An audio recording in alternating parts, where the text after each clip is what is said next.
Hey guys, तो चलो आज आप सभी क्लास 12th में हो, एकदम नए हो, तो हम बिजनेस स्टडीज़ का सबसे पहला चैप्टर पढ़ने वाले हैं जिसका नाम है nature and significance of management.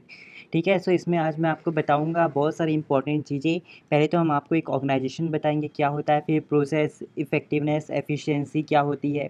ठीक है, इसके साथ ही साथ हम आपको बताएंगे मैनेजमेंट की भी मीनिंग, फिर उसके बाद हम आपको कैरेक्टरिस्टिक्स ऑफ मैनेजमेंट बताएंगे।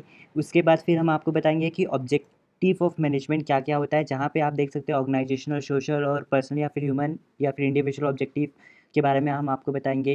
फिर गाइस हम आपको आखिरी में चीज़ बताएंगे इंपॉर्टेंस ऑफ मैनेजमेंट, और एक चीज़ बता देंगे कि इस management and art science of profession. तो यहाँ पे सिर्फ हम मैनेजमेंट एज एन आर्ट की बात करेंगे और फिर अगली लेक्चर में हम management as science of profession की बात करेंगे। ठीक है, तो चलो अभी तो आप शुरू से लेकर आखिरी तक वीडियो को ज़रूर देखिएगा। ठीक है, चलिए गाइस, लेक्चर में आगे बढ़ने से पहले अगर आपने अभी तक हमारे चैनल बिंग कॉमर्स को सब्सक्राइब नहीं किया है तो कर लीजिए और बेल आइकन को प्रेस कर दीजिए कि आपको हमारे चैनल की सारी नई नोटिफिकेशन मिलती रहे। और गाइस आप हमें इंस्टाग्राम में भी फॉलो कर सकते हो जहाँ पे हमारे पास 17,000 प्लस फॉलोअर्स है, और आप हमें फेसबुक में भी फॉलो कर सकते हो जहाँ पे हमारे पास 78,000 प्लस फॉलोअर्स है। और गाइस आप हमारी वेबसाइट में ज़रूर विजिट कीजिए, यहाँ पे आपको नोट्स, क्वेश्चन आंसर, कोर्सेज, बहुत सारी चीज़ मिल जाएगी और यहाँ पे आप अपना कोर्स भी खुद का क्रिएट कर सकते हो और अर्निंग कर सकते हो। और गाइस हमारी कंपनी हमेशा प्रॉफिट का 25% एजुकेशनल वेलफेयर सोसाइटी को देती है, जहाँ पे हम जो भी बच्चे फीस नहीं दे सकते, स्कूल की कॉपी बुक्स नहीं खरीद सकते, हम उनको वो सारी चीज़ फ्री में देते हैं। तो गाइस इसलिए हमें सपोर्ट कीजिए और ज़्यादा से ज़्यादा लोगों को बिंग कॉमर्स शेयर कीजिए। तो चलिए अब हम आगे बढ़ते हैं लेक्चर की। तो चलिए स्टार्ट करते हैं आज का चैप्टर। सो फ्रेंड्स, ये चैप्टर को स्टार्ट करने से पहले मैं एक वर्ड बहुत बार यूज करूंगा जिसका नाम है ऑर्गेनाइजेशन। ठीक, तो जी इसका मतलब तो आप सभी बहुत सारे बच्चे जानते ही होंगे कि ऑर्गेनाइजेशन क्या होता है, और जी कुछ बच्चे ऐसे होंगे जो नहीं जानते होंगे। तो ये मैं बार बार वर्ड यूज करूंगा, इससे आज पहली लेक्चर है तो मैं बता ही देता हूँ कि ऑर्गेनाइजेशन क्या होता है। जी जब भी मैं पूरे बीएसटी में कहीं भी अकाउंट्स, इकोनॉमिक्स, बिजनेस, कहीं रियल लाइफ में भी आपको पूछेगा कि ऑर्गेनाइजेशन क्या होता है, तो जी अभी मैं आपको एक बार बता देता हूँ फटाक से कि ऑर्गेनाइजेशन होता क्या है, क्योंकि मैं इसे यूज करने वाला हूँ चैप्टर में बार बार बार बार। ओके, तो सर चलिए, जब भी मैं ऑर्गेनाइजेशन बोलूँ तो जी ऑर्गेनाइजेशन के अंदर तीन चीजें आ जाएंगी: economic organisation, non economic organisation जिसे सोशल ऑर्गेनाइजेशन भी कहते हैं, और जी अगला है पॉलिटिकल ऑर्गेनाइजेशन। ठीक, तो जी इकोनॉमिक ऑर्गेनाइजेशन के अंदर कंपनी, बिजनेस, ये जो सारी चीजें आती है जिनका मेन एम क्या होता है, प्रॉफिट कमाना होता है। ठीक, प्रॉफिट कमाना इनका मेन एम होता है। अब जी जैसे प्राइवेट कंपनी, जितने भी बिजनेस है वो क्या चाहेंगे कि वो ज्यादा से ज्यादा प्रोड्यूस करे और उसको कैसे बेचे कि वो ज्यादा से ज्यादा प्रॉफिट अर्न कर सके। तो वो सारे ऑर्गेनाइजेशन, वो सारे बिजनेस, जो सारे कंपनीज जो कि प्रॉफिट में फोकस करते हैं, वो सारी चीजें नॉन इकोनॉमिक ऑर्गेनाइजेशन में आ जाता है। अब सेकेंड है नॉन इकोनॉमिक ऑर्गेनाइजेशन या फिर सोशल ऑर्गेनाइजेशन। ठीक, अब जी ये ऑर्गेनाइजेशन ऐसे ऑर्गेनाइजेशन होते हैं जिनका मेन मोटिव प्रॉफिट कमाना नहीं होता। ठीक, जैसा कि आपने 11th में पढ़ा होगा, मैं आपको बताता हूँ उसका नाम अलग से, नॉन प्रॉफिट बिजनेस, जो कि आपके अकाउंट्स में भी था, और इवन तक ये क्लास 11th के सेकंड चैप्टर में कोऑपरेटिव ऑर्गेनाइजेशन। तो ये सारे इसके अंदर आ जाते हैं जिनका मेन काम प्रॉफिट कमाना तो नहीं होता लेकिन सर्विस प्रोवाइड करना होता है, अच्छी से अच्छी। अब जैसे अपना स्कूल, इसकी सर्विस प्रोवाइड क्या होगी, इसका ये काम होगा कि ये ज्यादा से ज्यादा लोगों को कैसे एजुकेट कर पाए। हॉस्पिटल का मेन एम क्या रहेगा, मेन टारगेट क्या रहेगा कि ज्यादा से ज्यादा लोगों को कैसे ट्रीट कर पाए। ठीक, अब जी जो थर्ड ऑर्गेनाइजेशन है वो है पॉलिटिकल ऑर्गेनाइजेशन, जैसे कांग्रेस, बीजेपी। तो जी ओवरऑल मैं आपको कभी भी ऑर्गेनाइजेशन का वर्ड यूज करूंगा तो समझ जाना ये सारी चीजें उसके अंदर आ जाएगी, भले ही वो प्रॉफिट मोटिव ऑर्गेनाइजेशन हो, नॉन प्रॉफिट मोटिव ऑर्गेनाइजेशन हो या फिर पॉलिटिकल ऑर्गेनाइजेशन हो। ठीक, पहली लेक्चर है इसलिए बता रहा हूँ, बार बार नहीं बताऊंगा। राइट, तो जी ये जो मैनेजमेंट है आज हम पढ़ने वाले हैं, तो आप सभी को इसमें बड़ा डाउट होगा कि आखिर ये मैनेजमेंट है क्या यार, क्या ये एक व्यक्ति है, क्या ये एक पर्सन है, कि ये क्या कोई एक्शन ये है क्या फाइनली मैनेजमेंट। तो जी आज मैं आपको बताऊंगा कि ये मैनेजमेंट है क्या, बट ये लेक्चर्स को आखिरी तक देखना, क्योंकि मैं जैसे वे से बताऊंगा आपको उसे कैच करने में टाइम लगेगा, बट आखिरी तक आपको पूरा फंडा क्लियर हो जाएगा कि मैनेजमेंट में हम लोगों को करना क्या होता है। राइट, अब जी और एक चीज मैं आपको बता रहा हूँ कि ये जो मैनेजमेंट है ये हर ऑर्गेनाइजेशन में मौजूद होता है, हर ऑर्गेनाइजेशन में प्रेजेंट होता है। और भी बताओ तो ये हर मैनेजमेंट जो है ये हर ऑर्गेनाइजेशन में एग्जिस्ट करता है। ठीक, भले ही आपका ऑर्गेनाइजेशन में इंडिया में हो, यूके में हो, लंदन में हो, कोई भी कंट्री में हो, हर जगह ऑर्गेनाइजेशन होता है हर जगह ऑर्गेनाइजेशन है तो हर जगह मैनेजमेंट भी होता है, क्योंकि मैनेजमेंट हर ऑर्गेनाइजेशन में प्रेजेंट होता है। ठीक, इसे मैं आपको और अच्छे से बताऊंगा, स्टोरी से बताऊंगा, जिसमें आपको बहुत ही मजा आ जाएगा। राइट, तो जी चलिए मैं आपको अभी कुछ एग्जांपल्स देता हूँ जिससे आपको समझ में आ जाएगा कि मैनेजमेंट होता क्या है। ठीक, वैसे मैं मैनेजमेंट की मीनिंग से आने, मीनिंग आपकी एनसीईआरटी में बहुत ही प्यारी सी मीनिंग दिया है मैनेजमेंट के बारे में, लेकिन उस मीनिंग को समझाऊं मैं आपको, मतलब उसे फाइनली बाद में समझाऊंगा। उससे पहले मैं आपको बताना चाहता हूँ ये 3 वर्ड के बारे में, प्रोसेस, इफेक्टिवली एंड एफिशिएंटली। आखिर ये तीन जो वर्ड है इसका मतलब क्या है। ठीक, तो जी पहले सबसे पहले मैं प्रोसेस डिस्कस करूंगा कि प्रोसेस का मतलब होता क्या है। अगर जैसे ही आप 3 वर्ड्स को मैं आपको समझा दूंगा, आप इजिली समझ पाएंगे कि ये मैनेजमेंट होता क्या है, फटाक से आप समझ लेंगे। ठीक, चलिए मैं सबसे पहले आपको प्रोसेस का मतलब बताता हूँ। हेलो जी, तो आप देख सकते हैं कि यहाँ पर मैंने लिख दिया है, मैंने आपको जैसे बताया कि सबसे पहले ना प्रोसेस डिस्कस करेंगे कि प्रोसेस होता क्या है। तो जी प्रोसेस मतलब होता है स्टेप्स, फंक्शंस या फिर कोई एक्शन। अब जी प्रोसेस को और डिटेल में आपको मैं एग्जांपल के थ्रू समझाता हूँ।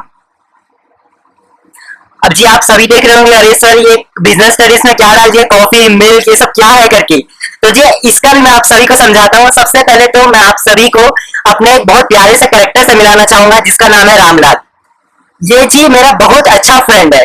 ये इतना अच्छा कैरेक्टर है कि इस कैरेक्टर को लेकर मैं आपको सारे बीएसटी के जितने भी टॉपिक्स है इसमें तो रामलाल आएगा ही आएगा। ठीक है, तो जी अब आप भी रामलाल को अपना फ्रेंड बना लीजिए, बहुत ही अच्छा इंसान है। ठीक, तो जी अब रामलाल अपने घर में बैठा था एक दिन, कहानी बहुत ध्यान से सुनना। ठीक, तो रामलाल एक दिन अपने घर पे बैठा था। अब जी रामलाल टीवी देख रहा था, तो जी रामलाल को टीवी में कॉफी का ऐड आया। ठीक, तो जी रामलाल का भी मन किया यार मुझे कॉफी पीना है करके, इसका बहुत मन किया कॉफी पीने का। इसकी वाइफ तो थी नहीं, जी इसकी वाइफ भी है, मैं इसकी वाइफ से आपको फर्दर मिलाऊंगा, बहुत अच्छी है इसकी वाइफ भी। ठीक, तो जी मिस्टर रामलाल को कॉफी पीने का बहुत इच्छा किया। तो मिस्टर रामलाल सोचे यार छोड़ो यार, बाहर जाके कौन पिएगा, वाइफ भी नहीं है, मैं खुद बना लेता हूँ, सारी चीज तो है मेरे पास घर में रखी। ठीक, तो मिस्टर रामलाल ने सोचा कि वो घर में अपना कॉफी बना के पी लेंगे। मिस्टर रामलाल को कॉफी पीने का बहुत मन किया। ठीक, तो जी मिस्टर रामलाल, अगर मैं आप सभी से पूछूं तो मिस्टर रामलाल का भी टारगेट क्या है। इनका टारगेट है कॉफी को बनाना, ये कॉफी पीना चाहते हैं, है ना। मिस्टर रामलाल का टारगेट क्या है, अभी कॉफी बनाना, इनका ये गोल है, ऑब्जेक्टिव टारगेट जो भी आप कहिए। मिस्टर रामलाल का भी टारगेट क्या है इस एग्जाम्पल में, कॉफी बनाना। राइट, तो जी अब मिस्टर रामलाल को कॉफी बनाना है, तो जी अब ये कॉफी पीने के लिए इनको तो बनाना पड़ेगा कॉफी, तो ये क्या करेंगे, कॉफी बनाएंगे। राइट, तो जी कॉफी बनाने के लिए क्या करेंगे, कुछ स्टेप्स करेंगे या फिर कुछ फंक्शंस करेंगे या फिर कुछ एक्शंस करेंगे। ये सबसे पहले क्या करेंगे, बाउल लेंगे। ठीक है, उस बाउल के अंदर कोल्ड कॉफी, फॉर एग्जाम्पल इन्हें कोल्ड कॉफी बनाना, तो ये क्या करेंगे, कोल्ड मिल्क उसके अंदर बाउल के अंदर डालेंगे। फिर उसके बाद वो पाउडर डालेंगे, शुगर डालेंगे, फिर अगर आइस क्यूब भी चाहिए या फिर चॉकलेट स्प्रिंकल्स जो भी है वो सब चाहिए, तो मिस्टर रामलाल को क्या करना पड़ेगा, कुछ स्टेप्स करने पड़ेंगे, कुछ एक्शंस करने पड़ेंगे, कुछ फंक्शंस करने पड़ेंगे, जिससे वो क्या कर पाएंगे, कॉफी बना पाएंगे और तभी वो पी पाएंगे। ठीक, तो जी मेन चीज एग्जाम्पल में मेरे को यही बताना था कि इस केस में मिस्टर रामलाल का मन क्या है, कॉफी पीने का, तो यहाँ पर मिस्टर रामलाल का टारगेट क्या है, कॉफी को पीना। इनका ये टारगेट है कॉफी पीना, तो ये कॉफी को पीने के लिए इन्हें क्या करना पड़ेगा, कॉफी बनाना पड़ेगा। तो ये कॉफी बनाने के लिए क्या करेंगे, कुछ स्टेप्स करेंगे या फिर आप कह सकते हैं कि कुछ फंक्शंस करेंगे या फिर कुछ एक्शंस करेंगे। ठीक, तो जी जिससे इनकी कॉफी रेडी हो जाएगी और ये कॉफी पी लेंगे। ठीक, ये सारी चीज बना के इनको कॉफी मिल जाएगी और कॉफी पी लेंगे और अपना टारगेट पूरा कर लेंगे। ये एग्जांपल समझ में आ गया। अब वैसे ही सेम एक ऑर्गेनाइजेशन में भी क्या होता है, उनका भी कुछ गोल होता है। ठीक, हर ऑर्गेनाइजेशन में, जैसे मैंने आपको यहाँ पर बताया, हर ऑर्गेनाइजेशन चाहे वो इकोनॉमिक ऑर्गेनाइजेशन हो, नॉन इकोनॉमिक ऑर्गेनाइजेशन हो या फिर पॉलिटिकल ऑर्गेनाइजेशन हो, हर ऑर्गेनाइजेशन का भी कोई ना कोई टारगेट होता है। ठीक, फॉर एग्जाम्पल प्राइवेट कंपनी का टारगेट क्या होगा, ज्यादा से ज्यादा प्रोड्यूस करके उसको बेच के अच्छा प्रॉफिट कमाना, ये इनका ऑब्जेक्टिव हो गया। वैसे नॉन इकोनॉमिक ऑर्गेनाइजेशन का क्या ऑब्जेक्टिव होगा, जैसे स्कूल आता है, हॉस्पिटल आता है, ये सारी चीजें आती है, तो जी इनका टारगेट क्या होगा कि ज्यादा से ज्यादा लोगों को पढ़ा पाए। हॉस्पिटल का क्या होगा, ज्यादा से ज्यादा लोगों को ठीक कर पाए जो जो बीमार है। पॉलिटिकल ऑर्गेनाइजेशन का क्या है कि जी ज्यादा से ज्यादा अपना ऑर्गेनाइजेशन को फ्रेम कर सके और इसके साथ साथ अपनी ऑर्गेनाइजेशन को गवर्नमेंट के इसमें कन्वर्ट करके वो अपना गवर्नमेंट चलाए और ज्यादा से ज्यादा लोगों की हेल्प करे। आखिर वो होता नहीं है, अंदर की बात है, बट स्टिल ये इनके मेन टारगेट है। राइट, तो जी हर मैनेजमेंट, हर ऑर्गेनाइजेशन का अपना एक गोल होता है, हर ऑर्गेनाइजेशन का अपना एक गोल होता है। ठीक, तो जी ये मैनेजमेंट क्या करता है, हर ऑर्गेनाइजेशन के गोल को पूरा करने के लिए मैनेजमेंट हेल्प करता है। ठीक, अब इसे मैं आपको एग्जांपल से समझाता हूँ। ठीक, तो आप सभी को समझ में आ गया कि हर ऑर्गेनाइजेशन के भी कुछ ना कुछ ऑब्जेक्टिव्स होते हैं, टारगेट्स होते हैं। ठीक, तो जी अब मैं आपको सेकेंड एग्जांपल में फर्स्ट एग्जांपल को लेके आपको एक समझाता हूँ। जी अब मैंने आपको बताया कि हर ऑर्गेनाइजेशन का एक टारगेट होता है, भले ही वो ऑर्गेनाइजेशन इकोनॉमिक ऑर्गेनाइजेशन हो, नॉन इकोनॉमिक ऑर्गेनाइजेशन हो या फिर पॉलिटिकल ऑर्गेनाइजेशन हो, हर ऑर्गेनाइजेशन का अपना एक टारगेट होता है। ठीक, जैसे मैंने आपको ऊपर वाले एग्जांपल में समझाया था, रामलाल का टारगेट क्या है, कॉफी बनाना। वैसे हर एक ऑर्गेनाइजेशन का टारगेट क्या होता है, हर एक ऑर्गेनाइजेशन का भी एक टारगेट होता है। ठीक, तो जी जैसे रामलाल अपने टारगेट को पूरा करने के लिए उसने क्या किया था, कुछ स्टेप्स फॉलो किए थे, उसने कुछ स्टेप्स किया, एक्शंस किया, फंक्शंस किया, आप जो भी बोले, जिससे उसका टारगेट उसे मिल गया था, अचीव हो गया था। वैसे ही हर ऑर्गेनाइजेशन क्या करता है, कुछ स्टेप्स फॉलो करता है कि वो अपने टारगेट को क्या करता है, अचीव कर पाए। तो वो कुछ स्टेप्स है, जैसे वो क्या करता है, प्लानिंग करता है, ऑर्गेनाइजिंग करता है, स्टाफिंग करता है, डायरेक्टिंग करता है, कंट्रोलिंग करता है, ये सारा प्रोसेस करता है जिससे उसका टारगेट उसे क्या मिल जाए, अचीव कर ले, उसका टारगेट पूरा हो जाए। ठीक, तो जी हर ऑर्गेनाइजेशन को हर ऑर्गेनाइजेशन को उसका टारगेट कंप्लीट करने के लिए जी मैनेजमेंट क्या करता है, बहुत हेल्प करता है। ठीक, तो जी अगर मैं आपसे सीधी सीधी बात करूं तो मैनेजमेंट क्या है, हर ऑर्गेनाइजेशन के कुछ गोल्स होते हैं, तो मैनेजमेंट क्या करता है, हर ऑर्गेनाइजेशन के टारगेट या गोल को अचीव करने के लिए मैनेजमेंट हेल्प करता है। तो मैनेजमेंट हमेशा क्या करता है, प्लानिंग करता है, ऑर्गेनाइजिंग करता है, स्टाफिंग करता है, डायरेक्टिंग करता है, कंट्रोलिंग करता है कि हर ऑर्गेनाइजेशन का जो टारगेट है उसे मिल जाए। ठीक है, तो जी मैनेजमेंट हर ऑर्गेनाइजेशन में प्रेजेंट रहता है। हर ऑर्गेनाइजेशन है, भले ही वो आपके इंडिया की कोई भी ऑर्गेनाइजेशन हो या फिर कोई भी बाहर की कंट्री का ऑर्गेनाइजेशन हो, हर जगह मैनेजमेंट प्रेजेंट रहता है। ठीक है, तो जी आप सभी को समझ में आ गया प्रोसेस क्या है, कोई एक स्टेप्स है जो हम लोग करते हैं कि हमारे जो भी टारगेट है वो क्या हो जाए, अचीव हो जाए। अब जी जो अगला पॉइंट है, इफेक्टिवली। अब जी इफेक्टिवली का मतलब फटाक से डिस्कस करते हैं। तो जी अब आप जैसा देख सकते हैं स्क्रीन में, मैंने इफेक्टिवनेस के लिए कुछ चीजें लिखी है। तो जी सबसे पहले चीज मैंने लिखी है, राइट वर्क ऑन और before time, right quality and right quantity. तो जी इफेक्टिवनेस का मतलब होता है, फॉर एग्जाम्पल मैं आपको एग्जाम्पल देता हूँ और उससे मैं समझाता हूँ कि इफेक्टिवनेस वर्क मतलब होता क्या है। ठीक, जी यहाँ पर आप देख सकते हैं कि मैंने टाइम पीरियड लिया है 1 जनवरी 2018, मतलब ये आज का समय है। ठीक, फॉर एग्जाम्पल के लिए ये आज है, प्रेजेंट टाइम। इस दिन मुझे एक पर्सन आया और उसने मुझे प्रोजेक्ट दिया और उसने बोला कि मैं तुझे प्रोजेक्ट दे रहा हूँ और ये प्रोजेक्ट तू मुझे अगले महीने मतलब 1 फरवरी 2018 तक ये प्रोजेक्ट मुझे तू करके दे दे। मेरे पास कोई बंदा आया 1 जनवरी 2018 को, उसने मुझे बोला कि तू मुझे अगले महीने 1 फरवरी 2018 तक मेरा प्रोजेक्ट मुझे कंप्लीट करके दे दे। ठीक, तो जी इससे मैं आपको एक इफेक्टिवनेस का मतलब बताता हूँ। तो जी इफेक्टिवनेस वर्क मतलब, अब जी मैं इसमें आपको बताता कि इसमें मेरा इफेक्टिवनेस वर्क कैसे कहलाएगा। अब जी ध्यान से सुनना, मेरे को आज का समय है मेरे पास और मुझे प्रोजेक्ट का कंप्लीट करना है 1 महीने के बाद तक।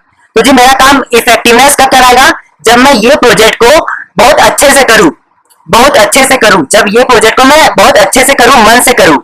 ठीक, ऑन और बिफोर टाइम, मतलब ये जो प्रोजेक्ट मिला है, अगर ये प्रोजेक्ट मैं इस दिन ही कंप्लीट कर लूं, ऑन मतलब इसी दिन कंप्लीट कर लूं या फिर इसके पहले कंप्लीट कर लूं, बिफोर टाइम।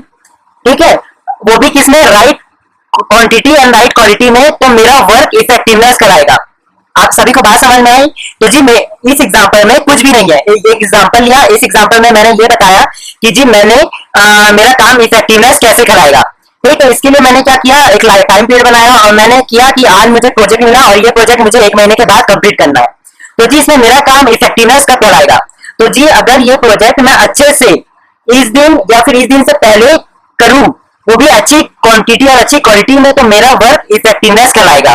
ठीक है, तो समझ में आ गया इफेक्टिवनेस क्या होता है। इफेक्टिवनेस मतलब होता है कुछ भी काम अच्छे तरीके से करना है और जी जो टारगेट मिला है उस टारगेट तक या फिर उससे पहले, तो वो भी अच्छी क्वांटिटी और अच्छी क्वालिटी में, सो उसे इफेक्टिवनेस कहते हैं। ठीक, आप सभी को समझ में आ गया इफेक्टिवनेस क्या है। अगर आपको एग्जाम्स में पूछा कि इफेक्टिवनेस की मीनिंग बताइए, तो जी कुछ भी नहीं है, बहुत ही इजी है। आपको क्या करना पड़ेगा, ये जो है इसको आप लिख देना। कैसे लिखोगे, फॉर एग्जाम्पल जैसे effectiveness means doing the right work on और before time in right quantity and right quality is called effectiveness. समझ में आ गया फंडा? बहुत ही इजी है फंडा। ठीक, इफेक्टिवनेस का मतलब समझ में आ गया। अगर ये प्रोजेक्ट को मैं मतलब मुझे तो 1 फरवरी तक प्रोजेक्ट कंप्लीट करना है, अगर मैं इसके पहले कर दिया तो वो इफेक्टिवनेस कराएगा। अगर ये प्रोजेक्ट मैं इस दिन तक कंप्लीट नहीं कर पाया और मुझे टाइम लग गया तो मेरा वर्क इफेक्टिवनेस नहीं कहलाएगा। ठीक है, तो अब जैसे मैं आपको बता दिया था कि इफेक्टिवनेस का अब हमारे पास आता है इफेक्टिवली का मतलब क्या होता है, इसे भी फटाक से डिस्कस करता है। तो फ्रेंड्स आप देख सकते हैं मैंने लिख दिया है एफिशिएंसी का मतलब क्या होता है। तो जी एफिशिएंसी ध्यान से समझना। एफिशिएंसी मतलब होता है कि आप कम चीज में ज्यादा से ज्यादा चीज को कैसे कर पाए। मतलब यहाँ पर मैंने जैसे लिखा है कि आप कम कॉस्ट में, मिनिमम कॉस्ट में आप कैसे ज्यादा से ज्यादा प्रोड्यूस कर पाए, उसे हम एफिशिएंसी कहते हैं। या फिर आप कह सकते हैं आप कम इनपुट में कैसे ज्यादा से ज्यादा आउटपुट कर सकते हैं, उसे हम एफिशिएंसी कहते हैं। फॉर एग्जाम्पल अब जी जैसे ये ऑर्गेनाइजेशंस है, ठीक, इनके भी गोल्स है। तो जी जैसे मैं प्राइवेट कंपनी की बात करूं तो जी इनका हमेशा ऑब्जेक्टिव क्या रहेगा कि ये कम रॉ मटेरियल्स में ज्यादा से ज्यादा प्रोड्यूस कर पाए और उसको बेच के प्रॉफिट कमा पाए। ठीक, तो इनका टारगेट वो रहता है। तो एफिशिएंसी मतलब क्या होता है, आप कम पैसे में कैसे ज्यादा से ज्यादा चीज को प्रोड्यूस कर पाए, उसे हम एफिशिएंसी कहते हैं। ठीक, तो अगर एग्जाम्स में इसकी मीनिंग पूछेगा तो आप लिख सकते हैं efficiency means minimising cost and increase productivity is called efficiency. खत्म।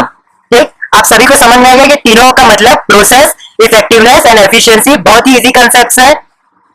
और डियर मैं आप सभी को एक चीज बताऊं बहुत इंटरेस्टिंग, आपकी एनसीईआरटी बुक में आप जरा ध्यान से देखना कि एक आपको लाइन मिलेगी, effectiveness and efficiencies are the two sides of same coin. बहुत ही प्यारी लाइन दी गई है आपकी एनसीईआरटी बुक में। मतलब अगर जो भी मतलब एफिशिएंसी और इफेक्टिवनेस, ये जो दो वर्ड है ये हमेशा साथ में काम करता है। और मैं आप सभी को और एक चीज बताना तो भूल ही गया, मेन चीज कि जी देखिए वैसे तो हमने समझ लिया कि मैनेजमेंट क्या होता है, इसका प्रोसेस क्या होता है, फंक्शंस क्या होता है, इफेक्टिवनेस एंड इफेक्टिवली क्या होता है।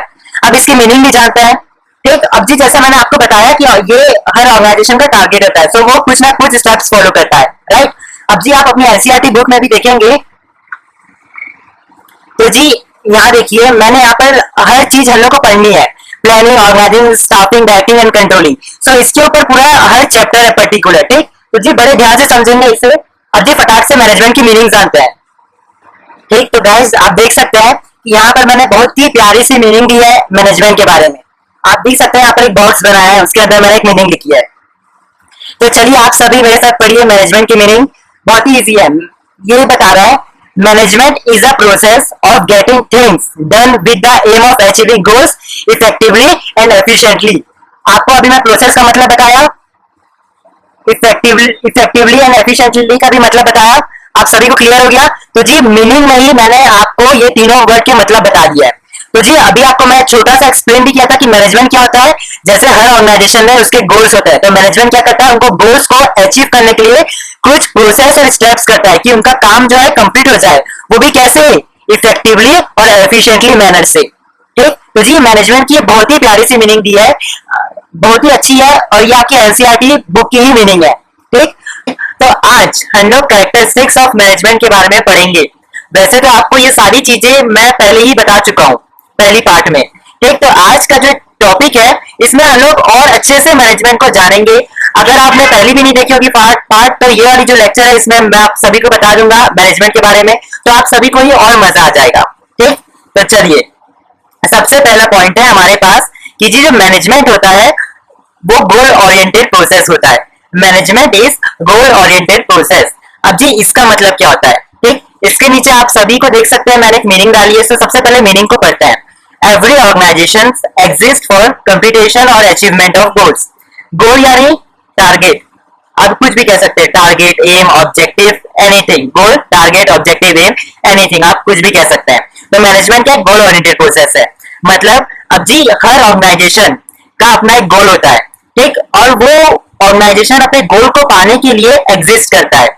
फॉर एग्जाम्पल अगर मैं स्कूल्स की बात करूं, स्कूल भी ऑर्गेनाइजेशन है, राइट। अब हर स्कूल का मेन एम क्या रहता है, ज्यादा से ज्यादा लोगों को एजुकेट करना, है ना, ज्यादा से ज्यादा लोगों को एजुकेशन प्रोवाइड करना, ये उनका गोल होता है। ठीक, तो जी अगर मैं उनका गोल ही हटा दूं कि भैया पढ़ाओ नहीं करके, तो क्या वो एग्जिस्ट करेगा, स्कूल नहीं करेगा, है ना। तो जी हर ऑर्गेनाइजेशन एग्जिस्ट क्यों करता है, अपना गोल को, अपने टारगेट को कंप्लीट करने के लिए या उसे पाने के लिए, उसे अचीव करने के लिए। ठीक, तो जी हर ऑर्गेनाइजेशन का आप देखोगे, चाहे वो पॉलिटिकल हो, सोशल हो, इकोनॉमिकल हो, हर ऑर्गेनाइजेशन का अपना ऑब्जेक्टिव होता है और उसको पाने के लिए मैनेजमेंट क्या करता है, उनकी हेल्प करता है। ठीक, तो जी पहला जो पॉइंट है उसका यही मतलब है। अब जी second point, management is all pervasive. अब जी इसका मतलब क्या होता है, मैनेजमेंट हर जगह प्रेजेंट है, मैंने लिखा भी है प्रेजेंट एवरीवेयर। अब जी हर ऑर्गेनाइजेशन, चाहे वो इंडिया का ऑर्गेनाइजेशन हो या फिर कोई और कंट्री का ले लो, यूएसए का हो, अमेरिका, या फिर आप कह सकते हैं लंदन का हो, ठीक, रशिया का हो, जर्मनी का हो, पाकिस्तान का हो, श्रीलंका का हो, कहीं का भी ऑर्गेनाइजेशन हो, तो हर ऑर्गेनाइजेशन में हमारा मैनेजमेंट प्रेजेंट रहता है। ठीक, इसलिए ये पॉइंट कहता है कि मैनेजमेंट इज परवेसिव, मतलब मैनेजमेंट हर जगह पे प्रेजेंट है, कोई भी कंट्री में कोई भी टाइप का ऑर्गेनाइजेशन है, weather it is a economical, social और या फिर पॉलिटिकल ऑर्गेनाइजेशन, हर जगह पे आपको मैनेजमेंट मिलेगा। Second point clear. अब ये third point, management is multi dimensional. अब जी ये जो मैनेजमेंट है ये बहुत सारे काम करता है, एक ही काम नहीं करता, मैंने लिखा भी है not single but complex activity. ठीक है, तो मैनेजमेंट क्या एक सिंगल एक्टिविटी नहीं है डियर, ये क्या कॉम्प्लेक्स एक्टिविटी है, हर टाइप की एक्टिविटी इसमें आपको मिलेगी, जो कि मैं आपको फर्दर में बताऊंगा अच्छे से। और तो जी इसमें वैसा और थर्ड पॉइंट है आपकी एनसीईआरटी बुक में दिया गया है। तो जी सबसे पहले है मैनेजमेंट ऑफ वर्क। अब जी मैनेजमेंट ऑफ वर्क का मतलब क्या होता है, ठीक, अब जी हर ऑर्गेनाइजेशन का गोल होता है, हर ऑर्गेनाइजेशन अपना टारगेट को सेट करती है। ठीक, अब जी स्कूल का टारगेट क्या है, ज्यादा से ज्यादा लोगों को एजुकेट करना, तो उसका वो क्या कर दिया, अपना टारगेट सेट कर दिया कि मुझे ज्यादा से ज्यादा लोगों को एजुकेट करना है। हॉस्पिटल का टारगेट क्या है कि मुझे ज्यादा से ज्यादा लोगों को ट्रीट करना है, ठीक, उन्हें अच्छा स्वस्थ बनाना है। और वहीं पर हर कंपनीज का, प्रॉफिट मेकिंग कंपनी का क्या होगा टारगेट, कि हम कैसे ज्यादा से ज्यादा प्रोड्यूस करें और ज्यादा से ज्यादा उसे कैसे बेच के प्रॉफिट अर्न करें। ठीक, तो ये हर हर ऑर्गेनाइजेशन अपना एक सेट कर देती है टारगेट। तो जी मैनेजमेंट क्या करता है, management helps to achieve this goals. तो मैनेजमेंट क्या करता है, हर ऑर्गेनाइजेशन को गोल्स को कंप्लीट करने के लिए, उनके टारगेट्स को अचीव करने के लिए मैनेजमेंट हेल्प करता है। तो जी मैनेजमेंट ऑफ वर्क का सबसे इजी मतलब यही है। अगर आपको डियर एग्जाम्स में पूछे कि बताइए मैनेजमेंट ऑफ वर्क क्या है, तो इसे ही एलिब्रेट कर देना और एक्सप्लेन कर देना, आपको फुल मिल जाएगा, पक्का प्रॉमिस। अब जी जो सेकंड है इसके मैनेजमेंट इज मल्टी डायमेंशनल के second point, management of people. अब जी मैं आपको हर एक चीज बताऊं मैनेजमेंट ऑफ पीपल में, तो जी मैनेजमेंट जो है हमेशा पीपल को देके काम करता है। मतलब मैं आप ऐसा भी कह सकते हैं कि मैनेजमेंट जो है वो पीपल के ऊपर काम करता है। आपको प्रिंसिपल्स पढ़ाऊंगा इसका नेक्स्ट चैप्टर में, ठीक, तो उसमें भी हम लोग यही डिस्कस करेंगे कि हम लोग वर्कर्स से कैसे काम करवा सकते हैं, वर्कर्स को कैसे मोटिवेट कर सकते हैं कि वो ज्यादा से ज्यादा काम करें। तो हर चीज हम लोग क्या करेंगे, पीपल से काम करवाते हैं मैनेजमेंट में बेसिकली। ठीक, तो मैनेजमेंट क्या है, मैनेजमेंट का जो मैनेजमेंट ऑफ पीपल क्या कहता है कि getting work done through people, people से ज्यादा काम करवाइए। एक तो हमारे पास मशीन्स तो रहती है ना, अवेलेबल है, मशीन्स तो अपना काम करेगी, बस उसे आपको क्या करना है, कोडिंग देना है, डायरेक्ट करना है, वो अपना काम कर देगी। बट जी ये पीपल से काम करवाना मतलब आप समझ ही सकते हैं, राइट। तो जी पीपल, तो जो हमारा आज भी आप देखोगे तो जी हमारा पीपल से काम करवाना बहुत मुश्किल होता है, मशीन से इजिली हो जाता है, बट जी जो पीपल से आज भी काम करवाना बहुत ही मुश्किल है। तो जी मैनेजमेंट क्या करता है, इसी पे ही काम करता है। मैनेजमेंट यही देखता है कि वो पीपल से ज्यादा कैसे काम करवा पाए। ठीक, अब जी जो थर्ड है मैनेजमेंट ऑफ ऑपरेशन, बहुत इजी है। मैनेजमेंट ऑफ ऑपरेशन यहाँ पर क्या बताता है, convert input into output, convert input into output. आप सभी जानते हैं रॉ मटेरियल्स को किसमें, फिनिश गुड्स में कन्वर्ट करना। तो जी ये है मैनेजमेंट ऑफ ऑपरेशन। आप सभी को समझ में आ गया ये पॉइंट्स। अब जी आगे बढ़ते हैं आगे वाले पॉइंट्स में। तो जी अब हमारे पास मैनेजमेंट इज कंटिन्यूअस प्रोसेस। अब जी कोई भी ऑर्गेनाइजेशन में आप चले जाइए, हॉस्पिटल में, क्या हॉस्पिटल में आप जानते हैं क्या कभी कोई भी स्टाफ खाली बैठता है, नहीं बैठता, वो हर दिन काम करता रहता है ना। तो जी मैनेजमेंट क्या है, कंटिन्यूअस प्रोसेस है, ये हर वक्त काम करता रहता है, कंटिन्यूअस और नेवर एंडिंग प्रोसेस और फंक्शन। ये क्या है, कंटिन्यूअस प्रोसेस है जो कि कभी खत्म होने नहीं वाला। सो मैनेजमेंट क्या है, एक कंटिन्यूअस प्रोसेस है जो कि हमेशा ही चलता रहेगा डियर, कभी खत्म नहीं होगा। ठीक, अब जी जो फिफ्थ पॉइंट है वो है मैनेजमेंट इज ग्रुप एक्टिविटी। अब जी ये जो है एग्जांपल के लिए मैंने लिया है, देखिए आपके स्कूल की मैं बात करूं तो वहां पर एक चेयरमैन होगा, है ना, उसके नीचे एक प्रिंसिपल बैठा होगा, उसके नीचे वाइस प्रिंसिपल बैठा होगा, उसके नीचे हेड ऑफ डायरेक्टर जिसे आप एचओडी कहते हैं, फिर उसके नीचे टीचर्स रहेंगी, राइट। तो जी मैनेजमेंट क्या है, ये ग्रुप एक्टिविटी है। अब जी बताइए अगर मैं इसमें से कोई भी हटा दूं, हेड ऑफ डिपार्टमेंट्स को हटा दूं, तो क्या कोई भी स्कूल अच्छे से काम कर पाएगा, नहीं कर पाएगा। अगर मैं चेयरमैन को हटा दूं तो क्या चल ही पाएगा ऑर्गेनाइजेशन, नहीं चल पाएगा। ठीक, टीचर्स को हटा दूंगा तो क्या कोई पढ़ाने के लिए कोई रहेगा? नहीं रह पाएगा। तो क्या स्कूल चल पाएगा? नहीं चल पाएगा। तो जी मैनेजमेंट क्या है? ग्रुप एक्टिविटी है। हर ऑर्गेनाइजेशन में डियर मैनेजमेंट क्या रहता है? ग्रुप में काम करता है। कोई भी सिंगल व्यक्ति काम नहीं करता। हमेशा मैनेजमेंट में कौन करता है? ग्रुप। हर ऑर्गेनाइजेशन में क्या रहता है? ग्रुप में काम करता है। ठीक, जैसा कि मैंने आपको बताया, यहाँ पे एग्जाम्पल देखिए, हर स्कूल में भी आप देखेंगे तो ये सारे बंदे हर स्कूल को रन करने के लिए क्या करता है? काम करता है। अब जी चेयरमैन, इसकी पोस्ट सबसे हाई है, उसके नीचे प्रिंसिपल, इसकी पोस्ट क्या उससे कम है चेयरमैन से, वैसे ऐसे चलता रहेगा लाइन से। अब जी हर बंदे की यहाँ पर डेजिग्नेशन डेजिग्नेशन या फिर आप कह सकते हैं पोस्ट क्या है? अलग अलग है।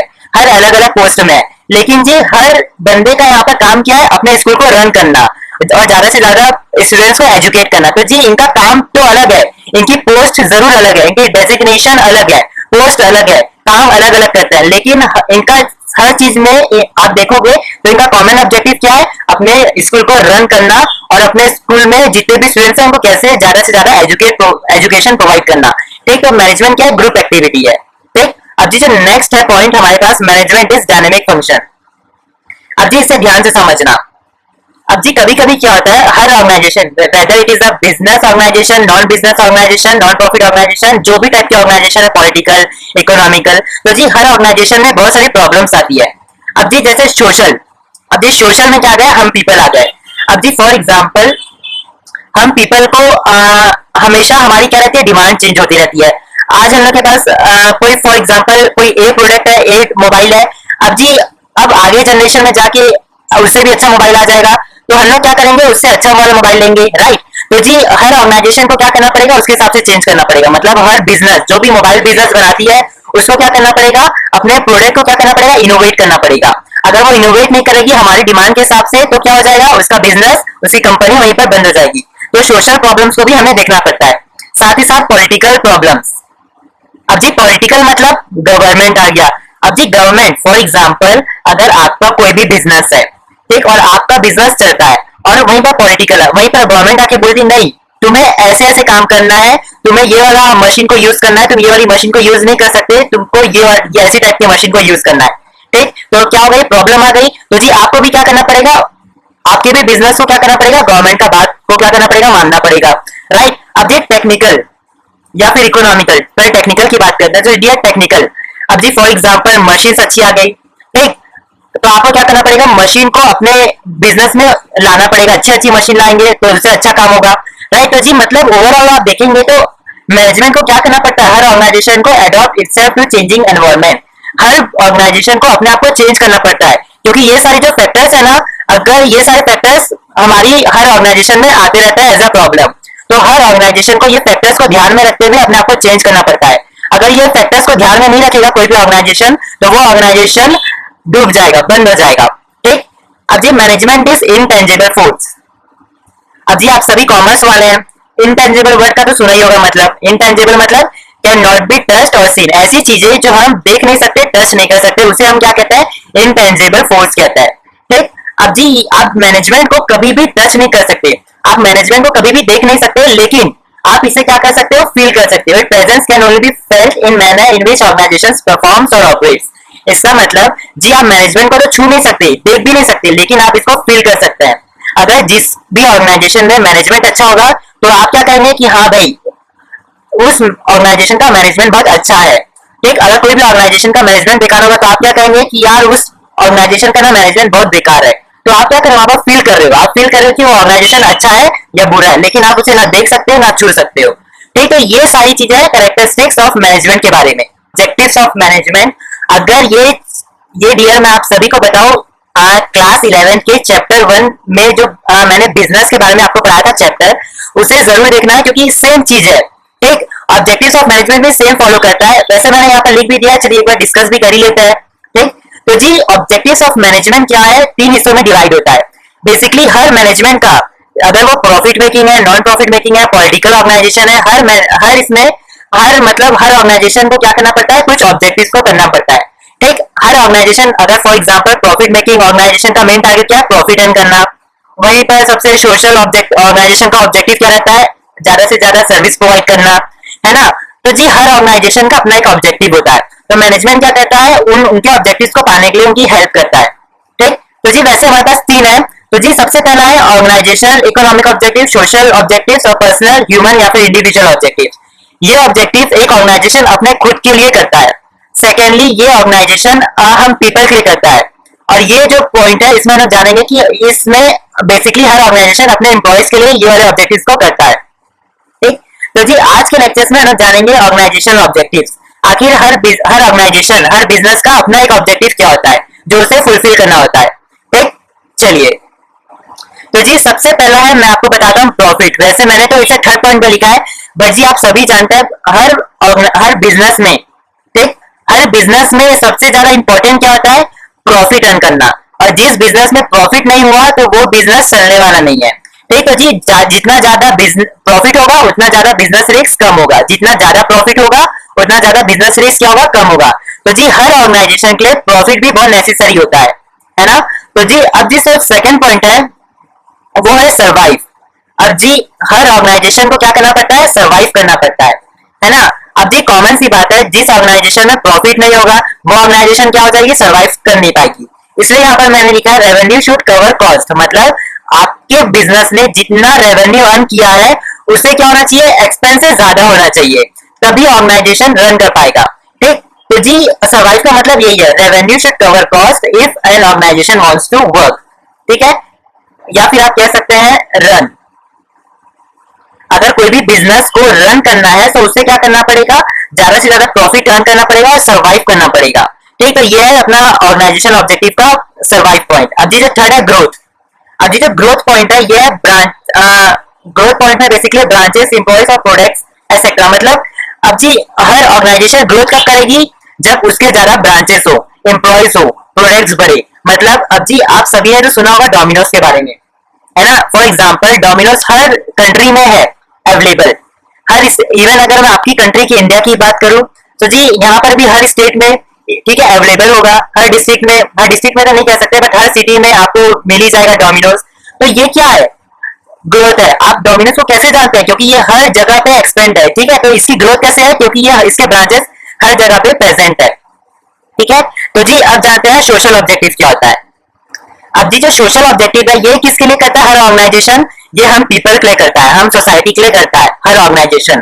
ठीक, तो वो सबसे पहले क्या करता है, सप्लाई और डिजायर क्वालिटी ऑफ गुड्स। मतलब हर ऑर्गेनाइजेशन का सोशल ऑब्जेक्टिव क्या होता है कि उसे अच्छी क्वालिटी का सामान देना चाहिए, अच्छी क्वालिटी का सामान, वो भी सस्ते में। अब जी अब हम कंज्यूमर्स की मैं बात करूं तो हम कंज्यूमर्स क्या है, क्वालिटी कॉन्शियस कस्टमर्स है। अब जी हमारे लिए हर चीज अलग अलग होती है। मतलब अब जी अगर हम कार खरीदे तो हम कार खरीदे तो हम क्या चाहते हैं कि हमने जो कार खरीदी है वो जी ज्यादा से ज्यादा समय तक चले, ड्यूरेबिलिटी उसकी अच्छी हो। और वहीं पर हम मेडिसिन की बात करें तो जी मेडिसिन में हम कंज्यूमर्स को क्या चाहिए होता है कि भाई जो मेडिसिन हो वो प्योर हो, ठीक है, बहुत अच्छा हो, ठीक है, उसमें कुछ हार्मफुल चीजें मिली ना हो। अब जी मैं आपको बात करूं फॉर एग्जांपल कुकर की या फिर गैस की, तो हमें उसमें क्या चाहिए, उसमें हमें सेफ्टी चाहिए। हम नहीं चाहते कि उसमें वो गैस जो है फट जाए, कुकर फट जाए। तो जी हम क्या है, क्वालिटी कॉन्शियस है। मतलब हमें क्या है, अच्छी क्वालिटी का प्रोडक्ट बहुत कम सस्ते में चाहिए होता है। तो हर ऑर्गेनाइजेशन का टारगेट क्या रहता है कि वो अच्छी क्वालिटी का गुड्स हमें प्रोवाइड करके दे। अब जो सेकंड पॉइंट है avoidance of unfair trade practices. अब जी आप सभी जानते हैं कि एक बिजनेस का गुडविल कितना मैटर करता है हर ऑर्गेनाइजेशन के लिए। जी हर ऑर्गेनाइजेशन का गुडविल अच्छा होगा तो उससे क्या होगा, उसका ऑर्गेनाइजेशन ज्यादा से ज्यादा रन करेगा। और जी मैं बताऊं, जिस ऑर्गेनाइजेशन में ब्लैक मार्केटिंग होगी उसका ऑर्गेनाइजेशन नहीं चलने वाला। ठीक, एडल्ट्रेशन आप जानते हैं, मिलावट। तो जी हर ऑर्गेनाइजेशन, कोई भी ऑर्गेनाइजेशन अगर मिलावट काम करेगा तो क्या उसका ऑर्गेनाइजेशन चलेगा, नहीं चलेगा। अगर उसके पास होर्डिंग होगी, अब जी होर्डिंग जानते हैं आप, होर्डिंग मतलब, अब जी होर्डिंग मतलब फॉर एग्जाम्पल कभी कभी क्या होता है, क्योंकि बिजनेसमैन को पता चल जाता है कि यार ये प्रोडक्ट का फ्यूचर में डिमांड बढ़ने वाला है, तो वो क्या कर देता है, प्रोडक्ट को छुपा के रख देता है। और जी जैसे उसकी डिमांड बढ़ती है तो वो क्या करता है, उस प्रोडक्ट को एकदम हाई प्राइस में बेच देता है। ठीक, तो हर ऑर्गेनाइजेशन को ये भी चीज नहीं करना चाहिए। अगर वो ये सब काम करेगा तो जी उसका जो ऑर्गेनाइजेशन है वो रन नहीं करेगा। एक्सीजरेटिंग एडवर्टाइजमेंट, आप सभी जानते हैं कि कोई कोई ऑर्गेनाइजेशन क्या होता है, अपने आप को बहुत बढ़ा चढ़ाकर बोलता है। ठीक, तो ये सारी चीज होगी तो एक ऑर्गेनाइजेशन नहीं चलेगा। ठीक, तो जी अगर कोई भी ऑर्गेनाइजेशन ये सारी चीज को नहीं करेगा तभी उसकी गुडविल क्या रहेगी, इंक्रीज होगी। ठीक, तो ये है हमारा सोशल ऑब्जेक्टिव। तो हर मैनेजमेंट को क्या करना चाहिए, ये सारी चीजें आपको प्रोवाइड करनी चाहिए। हर ऑर्गेनाइजेशन के लिए सोशल ऑब्जेक्टिव बहुत इंपॉर्टेंट होता है। अब जी थर्ड है employment opportunity. Flow of income in society, मतलब हर ऑर्गेनाइजेशन को क्या करना चाहिए, एम्प्लॉयमेंट प्रोवाइड करना चाहिए। ज्यादा से ज्यादा एम्प्लॉयमेंट प्रोवाइड करेंगे तो जी ज्यादा से ज्यादा लोग क्या कर पाएंगे, अर्न कर पाएंगे। अब जी ज्यादा से ज्यादा लोग अर्न कर पाएंगे तो जी ज्यादा से ज्यादा लोग अपना लिविंग स्टैंडर्ड बढ़ा पाएंगे। अब जी लिविंग स्टैंडर्ड बढ़ा पाएंगे तो वो क्या कर पाएंगे, डायरेक्टली और इनडायरेक्टली अपने नेशनल इकोनॉमी को क्या कर पाएंगे, ग्रो कर पाएंगे। ठीक है, एम्प्लॉयमेंट अपॉर्चुनिटी को भी हर ऑर्गेनाइजेशन को देना चाहिए। ठीक, अब जी social service contributes funds in form of donation charity. अब जी जो बड़े बड़े ऑर्गेनाइजेशन रहते हैं ना, उनको क्या करना पड़ता है, उनको मतलब फंड्स को प्रोवाइड करना पड़ता है, जैसे डोनेशन में दे दिया, फंड्स को चैरिटी में दे दिया। ठीक, तो ये पॉइंट का मतलब यही है। अब जी अवॉइडेंस ऑफ पॉपुलेशन पॉल्यूशन, अब जी इसमें क्या रहता है, हर ऑर्गेनाइजेशन को एनवायरमेंटल फ्रेंडली टेक्निक्स को अडॉप्ट करना पड़ता है। ठीक, आप सभी जानते हैं कि आजकल इंडस्ट्रीज के कारण कितना एनवायरमेंट पॉपुलेट हो रहा है ना। और इवन तक आप जानते हैं कि इंडस्ट्रीज के कारण वो अपना क्या कर देते हैं, ड्रेन को क्या कर देता है, वाटर में वेस्टेज को क्या कर देता है, ड्रेन वाटर में ड्रेन कर देता है, जिसके कारण भी क्या हो जाती है, बहुत सारा पॉल्यूशन अराइज हो जाता है। ठीक है, तो हर ऑर्गेनाइजेशन को क्या करना पड़ता है, पॉल्यूशन को कम करना पड़ता है। तो उसके लिए उन्हें क्या करना पड़ता है, अच्छी फ्रेंडली टेक्निक्स का यूज करना पड़ता है, जिससे पॉल्यूशन क्या हो, कम हो। ठीक, अब जी इंडिविजुअल ऑब्जेक्टिव्स के बारे में जानते हैं। सो फ्रेंड्स, अब तो जी अब हम लोग क्या जानते हैं, पर्सनल, ह्यूमन या फिर इंडिविजुअल ऑब्जेक्टिव। ठीक, तो जी हम लोग ने सबसे पहले क्या सीखा, ऑर्गेनाइजेशन या फिर इकोनॉमिक ऑब्जेक्टिव। ये हर एक ऑर्गेनाइजेशन का परफॉर्म करता है, अपने खुद के लिए परफॉर्म करता है। ये वाला किसने हर ऑर्गेनाइजेशन करता है, हम कंज्यूमर्स के लिए, हम सोसाइटी के लिए हर ऑर्गेनाइजेशन ये वाला ऑब्जेक्टिव करता है, और ये वाला अपने एम्प्लॉयज के लिए करता है। तो ठीक है, तो अब आज हम देखेंगे मतलब ये आज के समय में कि हर एक ऑर्गेनाइजेशन को अपने एम्प्लॉयज के लिए ऐसा क्या करना चाहिए। ठीक है, हर ऑर्गेनाइजेशन को क्या करना चाहिए, कॉम्पिटिटिव सैलरी को क्या करना चाहिए, प्रोवाइड करना चाहिए। मतलब हर ऑर्गेनाइजेशन को अपने एम्प्लॉयज को अच्छी सैलरी प्रोवाइड करना चाहिए। यार आप ही मुझे बताओ, आप कोई ऑर्गेनाइजेशन में जाओगे तो आप क्या चाहोगे कि आपको सैलरी क्या हो, अच्छी मिले, आपको गुड वर्किंग कंडीशन मिले। मतलब ऐसी नहीं है कि कोई भी नक्सलाइट एरिया, कोई भी टेररिस्ट एरिया में आपको बोले कि जॉब करने के लिए और आप कर देंगे, तो आप क्या चाहोगे कि नहीं, आप वैसी जगह पे नहीं चाहोगे काम करना, और आप चाहोगे कि अच्छी एसी वाली जगह मिले। ठीक, तो गुड वर्किंग कंडीशन में यही सारी चीजें आती है। अब जब हर ऑर्गेनाइजेशन का क्या है, हर ऑर्गेनाइजेशन का और एक ऑब्जेक्टिव होता है, हर ऑर्गेनाइजेशन को क्या करना चाहिए, आपको ट्रेनिंग देना चाहिए, अपने हर एम्प्लॉयज को ट्रेनिंग देना चाहिए, उनको डेवलप करने के लिए एफर्ट लगाना चाहिए। ठीक, अब ये पीयर रिकॉग्नाइजेशन, इसका मतलब क्या है, डिसीजन मेकिंग। अब जी हर ऑर्गेनाइजेशन को क्या करना चाहिए, अपने जितने भी एम्प्लॉयज हैं उनको क्या करना चाहिए, पार्टिसिपेट करवाना चाहिए अपने ऑर्गेनाइजेशन में। ठीक, जितने ज्यादा पार्टिसिपेट करवाएंगे तो जी अब जी देखिए, अब आप मेरे को बताइए कि आप ऑर्गेनाइजेशन में आप अपने एम्प्लॉयज को बैठा दोगे और आप कोई पॉलिसी को इंट्रोड्यूस करने वाले, तो आप हर एम्प्लॉय से पूछोगे कि भाई तू मुझे बता कि इसमें क्या प्रॉब्लम आ रही है। तो हर एम्प्लॉय क्या करेगा, आपको अलग अलग इन्फॉर्मेशन देगा कि सर इसके ये घाटे हैं, तो इस और फिर आप पूछोगे कि ये सारे घाटे हैं तो इसका सॉल्यूशन क्या होगा, तो उनसे पूछोगे तो वो भी सॉल्यूशन बताएंगे। तो क्या है, डिसीजन मेकिंग में यही होता है। तो हर ऑर्गेनाइजेशन को क्या करना चाहिए, पीयर ऑर्गेनाइजेशन देना चाहिए अपने एम्प्लॉयज को। अब जी special benefit like bonus, festival के सीजन में बोनस दिया जाए, या फिर और भी सारी चीजें क्या करनी चाहिए, प्रोवाइड करनी चाहिए, स्पेशल बेनिफिट्स प्रोवाइड करना चाहिए। ठीक, तो जी यही सारी चीजें हैं ऑब्जेक्टिव्स ऑफ मैनेजमेंट। तो आखिर मैनेजमेंट हम करते क्यों है, इसकी इंपॉर्टेंस क्या है।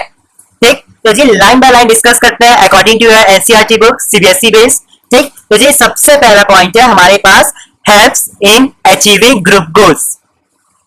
ठीक, तो इसके आगे आप देख सकते हैं मैंने लिखा है providing common direction to individual efforts, और इसके आगे मैंने मार्क कर दिया है इंडिविजुअल मतलब पीपल सिग्निफाई कर रहा है, एफर्ट मतलब काम, राइट। ठीक, ये आपको समझ में आ गया। अब यहां पर इससे एक्सप्लेन करने से पहले मैं आप सभी से क्वेश्चन पूछना चाहता हूं कि जी हमारा स्कूल कौन सा टाइप का ऑर्गेनाइजेशन है। तो जी आप सभी का रिप्लाई आएगा कि ये नॉन प्रॉफिट ऑर्गेनाइजेशन है, जिनका मेन मोटिव क्या होता है, जिनका मेन मोटिव क्या होता है, हमेशा सर्विस को प्रोवाइड करना, प्रॉफिट इनका अर्निंग ऑब्जेक्टिव नहीं रहता है। हर स्कूल, हॉस्पिटल, ये सारी चीजें का मेन टारगेट क्या रहता है, इनका मेन टारगेट ये रहता है कि ये कैसे ज्यादा से ज्यादा लोगों को अपनी सर्विस दे पाए, और जिनका मेन एम प्रॉफिट अर्न करना नहीं होता है, वैसे टाइप के ऑर्गेनाइजेशन को हम क्या कहते हैं, नॉन प्रॉफिट ऑर्गेनाइजेशन। ठीक, तो जी अब स्कूल भी क्या है, हमारे लिए एक नॉन प्रॉफिट ऑर्गेनाइजेशन है। तो जी अब मैं आप सभी से पूछूं कि स्कूल का मेन ऑब्जेक्टिव क्या होता है।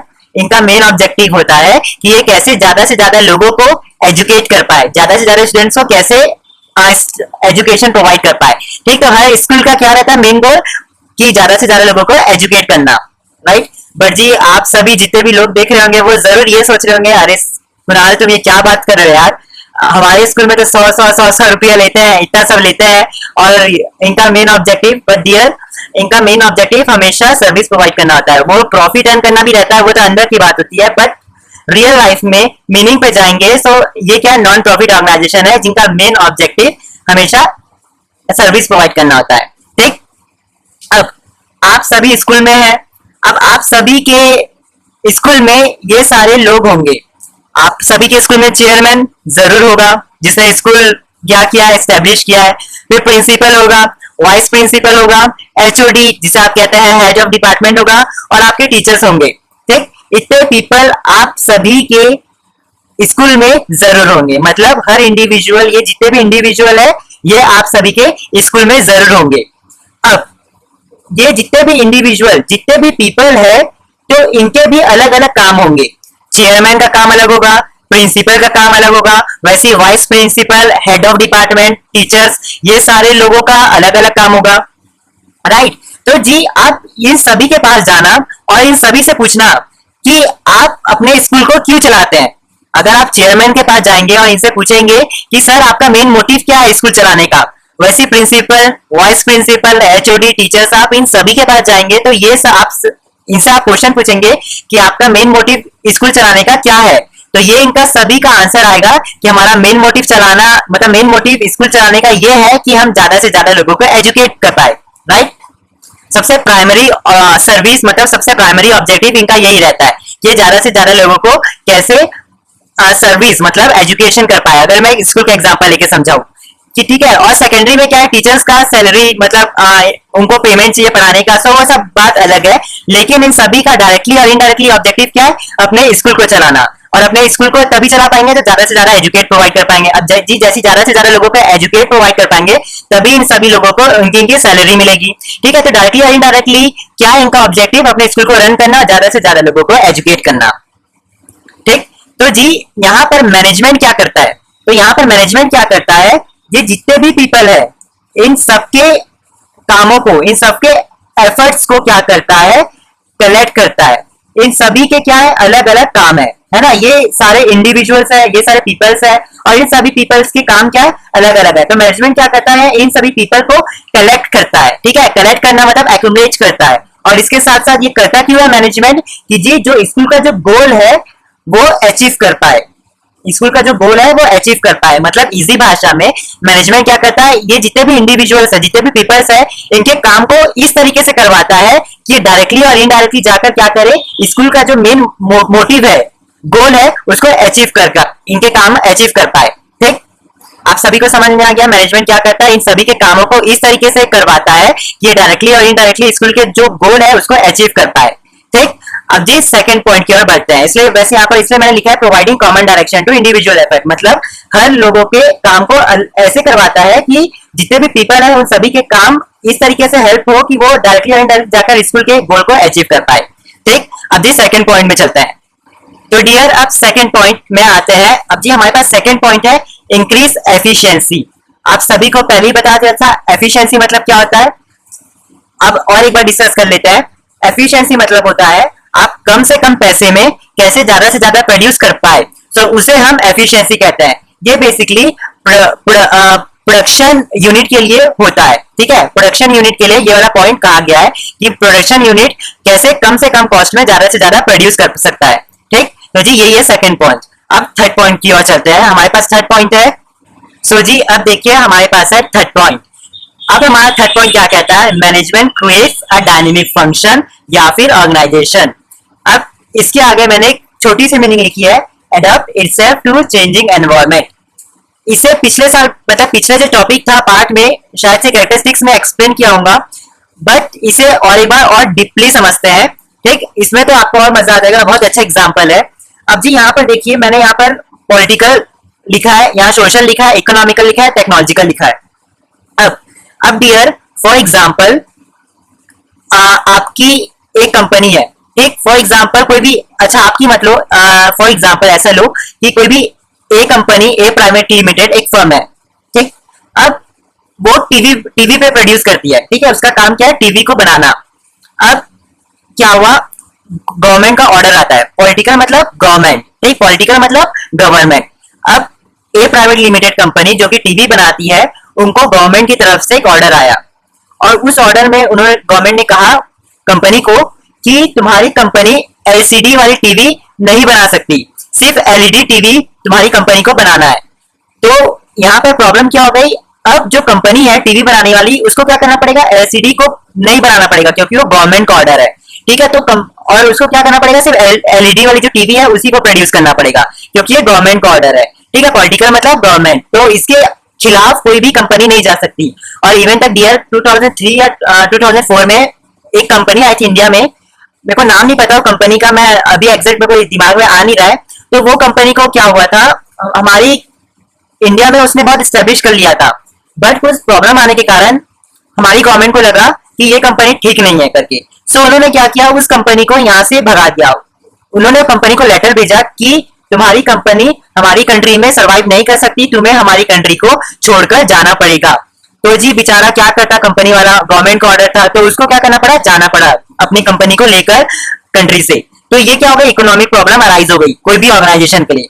तो ये प्रॉब्लम जो है ये कोई भी ऑर्गेनाइजेशन को अराइज हो सकती है। वो सोशल, अब जी सोशल के बारे में, सोशल मतलब हम पीपल, हम सोसाइटी, अब हमें भी कोई भी प्रॉब्लम आ सकती है। ठीक, फॉर एग्जाम्पल आज हमें कोई अच्छा प्रोडक्ट, मतलब जो भी हमें क्या चाहिए, बेसिकली बहुत अच्छा प्रोडक्ट चाहिए जो कि बहुत अच्छा हो और बहुत अच्छी क्वालिटी का और बहुत कम प्राइस में हो, और यही कोई भी ऑर्गेनाइजेशन ये फुलफिल नहीं कर रही हो हमारी डिमांड के हिसाब से, तो क्या हो जाएगी, प्रॉब्लम अराइज हो जाएगी ऑर्गेनाइजेशन के लिए। वैसे इकोनॉमिकल, अब जी कोई भी ऑर्गेनाइजेशन का फाइनेंशियल स्टेटस ही बेकार होगा तो उसके लिए क्या होगी, प्रॉब्लम अराइज होगी। या फिर टेक्नोलॉजिकल, फॉर एग्जाम्पल आज तो हम डियर बहुत अच्छी अच्छी टेक्नोलॉजी, बहुत अच्छी अच्छी मशीन से यूज कर पाते हैं, ठीक, जिसके कारण हम ज्यादा से ज्यादा आज भी प्रोड्यूस कर पा रहे हैं। फॉर एग्जाम्पल अगर वो मशीन हम ले ही नहीं पाते, ठीक, और हमारे पास टेक्नोलॉजी बहुत पुरानी वाली होती, तो क्या आज तो डियर फॉर एग्जाम्पल अगर आज हम वैसी मशीन को यूज नहीं करते, ठीक, तो क्या आज हम ज्यादा प्रोड्यूस कर पाते, नहीं कर पाते। अब जैसे एग्रीकल्चर, पहले क्या था, हम ऑर्गेनिक मटेरियल ज्यादा यूज करते थे, ठीक है, एग्रीकल्चर सेक्टर में। अब क्या हुआ, धीरे धीरे हमारे कंट्री में फर्टिलाइजर्स आने लगे, ठीक, ये सारी चीजें आने लगी, तो क्या हुआ, टेक्नोलॉजी इंक्रीज हो गया। अगर आज भी हमारे यहाँ पर फर्टिलाइजर्स यूज नहीं करते तो जी हम, हमारे फार्मर्स आज भी ज्यादा से ज्यादा प्रोड्यूस नहीं कर पाते, तो उनकी भी टेक्नोलॉजी क्या हो जाती है, कम हो जाती है, तो इससे भी कारण क्या हो जाती है, प्रॉब्लम अराइज हो जाती है। तो डियर आप सभी को मैं ये इसलिए पढ़ाया हूँ कि जी ये सब प्रॉब्लम जो है ये हर ऑर्गेनाइजेशन फेस करता है, चाहे वो पॉलिटिकल ऑर्गेनाइजेशन हो, सोशल ऑर्गेनाइजेशन हो, या फिर पॉलिटिकल ऑर्गेनाइजेशन हो, सोशल हो, या फिर इकोनॉमिकल हो, कोई भी टाइप का ऑर्गेनाइजेशन हो, वो ये सारी चीजें क्या करता है, फेस करता है। सो हर ऑर्गेनाइजेशन को क्या करना पड़ता है, ये प्रॉब्लम के अकॉर्डिंग अपने आप को चेंज करना पड़ता है, अपने आप को एनवायरमेंट में चेंज करना पड़ता है कि वो ज्यादा से ज्यादा उनकी ऑर्गेनाइजेशन चल पाए। ठीक, तो जी management creates a dynamic function या फिर ऑर्गेनाइजेशन का मतलब यही होता है, हर ऑर्गेनाइजेशन को जितनी भी प्रॉब्लम्स आ रही है उस प्रॉब्लम्स को मतलब उस प्रॉब्लम को देखते हुए अपने आप को चेंज करना पड़ता है। अगर वो चेंज नहीं कर पाई तो उसको अपनी ऑर्गेनाइजेशन को बंद करना पड़ेगा। अगर अगर कोई भी ऑर्गेनाइजेशन वो प्रॉब्लम के हिसाब से अपने आप को चेंज करने लग जाए तो वो ज्यादा से ज्यादा, स्वाभाविक बात है, वो ज्यादा से ज्यादा चल पाएगी। ठीक, तो ये इस पॉइंट का यही मतलब है। अब जी चलिए फोर्थ पॉइंट की तरफ हम चलते हैं। सो फ्रेंड्स, जब हमारे पास फोर्थ पॉइंट है, ये अगेन बहुत अमेजिंग टॉपिक है। सो हमारे पास 4 पॉइंट है, helps in achieving personal objective. ठीक, अब जी यहाँ पर पर्सनल का मतलब है हम पीपल से रिलेटेड है, पर्सनल मतलब वी इंडिविजुअल्स, वी पीपल। ठीक, अब जी आप मुझे बताइए कि बहुत कॉमन सी बात है, अगर कोई भी व्यक्ति कोई भी कंपनी में काम कर रहा है, फॉर एग्जाम्पल वो 2000 से काम कर रहा है और उसे 2000 में भी 5000 रुपीज सैलरी मिलती थी और आज की डेट में भी उसे 2000 रुपीज सैलरी मिल रही है, तो क्या वो बंदा काम करेगा वहां पर? नहीं करेगा। इसलिए नहीं करेगा क्योंकि गाइस उसकी जॉब में इंक्रीमेंट तो है ही नहीं, उसकी कंपनी उसका सैलरी तो बढ़ा ही नहीं रही है ना, तो वो क्या करेगा, वहां उस कंपनी से रिजाइन ले लेगा, बोलेगा कि हटाओ, मुझे तुम्हारे यहाँ पर काम नहीं करना है, मैं तो जा रहा हूँ कोई और कंपनी में। ठीक है, तो हर इंडिविजुअल का ऑब्जेक्टिव क्या रहता है, फॉर एग्जाम्पल हर इंडिविजुअल मतलब पीपल, राइट, तो जी हर पीपल का मेन ऑब्जेक्टिव क्या रहता है, जो भी कंपनी में काम करता है, फॉर एग्जाम्पल कोई भी कंपनी में कोई भी पर्सन काम करेगा, फॉर एग्जाम्पल आप ही अपने आप में इमेजिन करो कि आप भी कोई कंपनी में काम करते हो, तो आप क्या चाहोगे कि भाई मुझे ज्यादा से ज्यादा सैलरी मिले, वेजेस मिले, वर्किंग कंडीशन अच्छी हो, ठीक, इसके साथ साथ स्पेशल बेनिफिट्स मिले, तो आपका डिमांड क्या रहेगा, ये सारी चीजें आपकी डिमांड रहेगी, राइट। ठीक है, सो ज्यादा से ज्यादा कभी भी अगर कोई भी ऑर्गेनाइजेशन में या फिर आप कहीं भी जाइए तो आपका मेन ऑब्जेक्टिव क्या रहेगा कि मुझे ज्यादा से ज्यादा सैलरी से मतलब है, और आपका कुछ और भी कोई कुछ टारगेट तो होगा नहीं, राइट। तो जी वैसे ही इस एग्जाम्पल में मैंने क्या किया है, यहाँ पर एक ऑब्जेक्टिव रखा है पीपल का। तो जी पीपल का मेन ऑब्जेक्टिव क्या रहता है, सैलरी या फिर वेजेस को अर्न करना। वैसे ही मैं आप सभी को बताऊं, एक ऑर्गेनाइजेशन का भी अपना एक गोल होता है, अपना एक ऑब्जेक्टिव रहता है। हर ऑर्गेनाइजेशन क्या चाहती है कि वो ज्यादा से ज्यादा प्रोड्यूस कर पाए, कि वो उस प्रोड्यूस को सेल कर पाए और सेल करके वो ज्यादा से ज्यादा प्रॉफिट कर पाए, ठीक।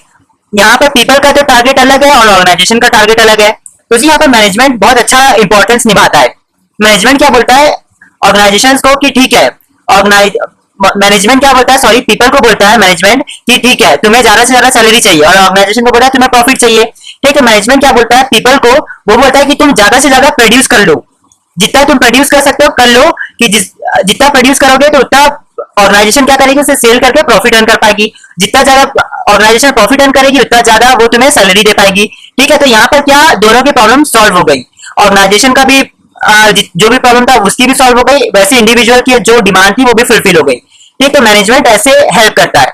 अब जी हमारे पास लास्ट पॉइंट है, अब जी हमारे पास है लास्ट पॉइंट, वो है helps in development of society. अब जी कॉमन सी बात है, अब जी जहां भी ऑर्गेनाइजेशन है तो वो क्या कर रहा है, आपकी डायरेक्टली और इनडायरेक्टली हेल्प कर रहा है, चाहे वो फिर पॉलिटिकल हो, नॉन प्रॉफिट ऑर्गेनाइजेशन हो या फिर प्रॉफिट ऑर्गेनाइजेशन हो, कुछ भी ऑर्गेनाइजेशन हो वो डायरेक्टली और इनडायरेक्टली आपकी हेल्प कर रहा है। अब जी स्कूल और हॉस्पिटल क्या कर रहे हैं, आपको ट्रीट करके आपकी हेल्प कर रहे हैं, आपकी सोसाइटी के लिए हेल्प कर रहे हैं, ठीक है। और इसके साथ साथ आप जितनी भी कंपनीज हैं, जितनी भी, अब जी फॉर एग्जांपल देखिए स्कूल में जाइए, हॉस्पिटल में जाइए या फिर कोई भी कंपनीज में जाइए या फिर कोई भी बिजनेस में जाइए, तो वो क्या करेंगे, आपको एम्प्लॉयमेंट अपॉर्चुनिटी देंगे, ठीक। सबसे पहली बात वो आपको क्या करेंगे, एम्प्लॉयमेंट अपॉर्चुनिटी देंगे, आपको काम देंगे, ठीक है। तो इससे डायरेक्टली और इनडायरेक्टली क्या होगा, आपका ही डेवलप होगा, सोसाइटी का डेवलप होगा। जी जब सोसाइटी का डेवलप होगा मतलब एक कंपनी की, सॉरी एक नेशन की इकोनॉमिक डेवलपमेंट भी अच्छी होगी, ठीक। तो जी अब जी फॉर एग्जांपल, अब जी अब कोई भी कंपनी आई या फिर स्कूल में भी कोई भी बंदा काम करने लग गया, अब जो काम करने लग गया तो फॉर एग्जांपल उसके पास पहले माइक्रोमैक्स का मोबाइल था, अब जाके वो एप्पल का मोबाइल खरीद रहा है, तो वो क्या हो गया, उसका स्टैंडर्ड बढ़ गया, मतलब सोसाइटी का डेवलपमेंट हो गया। तो जी डायरेक्टली और इनडायरेक्टली हर ऑर्गेनाइजेशन क्या करता है, सोसाइटी को डेवलप करने के लिए बहुत बड़ा हाथ रखता है वहां पर, मतलब बहुत बड़ा आप कह सकते हैं बहुत बड़ा रोल निभाता है, ठीक, सोसाइटी को डेवलप करने के लिए। आज का जो लेक्चर है वो है नेचर ऑफ मैनेजमेंट के बारे में।